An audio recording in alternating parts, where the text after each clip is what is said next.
We're working in PowerGrade here, product of PowerSchool, communicates with PowerSchool Student Information System.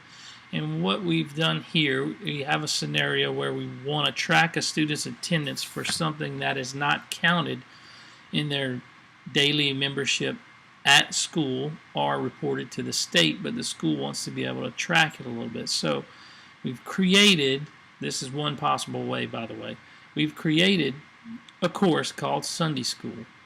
In that course, we've already set up a grade scale that's based on a number system, not a letter system or percentages. So we've tied it to that course. We've excluded that course from GPA, counting in attendance, counting in whatever else, class rank, honor roll, that type of stuff. So here, the teacher wants to be able to mark once a week whether the student has attended Sunday school or not. So we already have a couple of assignments set up here. The week test, 13 points. We just put this random number in here. It kind of really doesn't matter. I gave it a weight of 1. We're inside the quarter 1 term type of thing.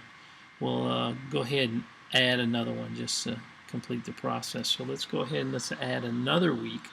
So we're going to call this week 3. And I'm just going to go ahead and keep it in line with everything else. We're going to give 13. It carries a weight of 1. We're using points. This is key right here.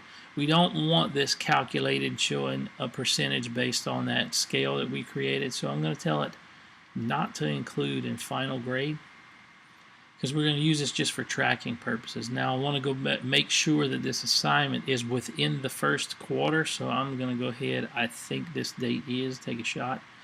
If it is, it'll show up here. If not, it'll show up in quarter 2. So I'm going to leave this set as such. Everything looks to be in place. Oh yeah, we have to add a category. I'm going to put it in the test category. Again, this is non-consequent.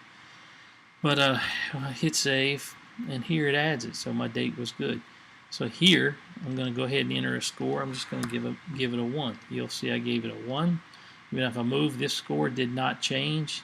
And we got 3. So what happens here is we put the weeks in progression, we go through. So a teacher based on a quarter in this one particular setup is for say 13 weeks, 12 weeks maybe, so even 9 weeks, most quarters or whatnot. So you'll have 9 assignments across, so you can quickly look and see how many points the kid has.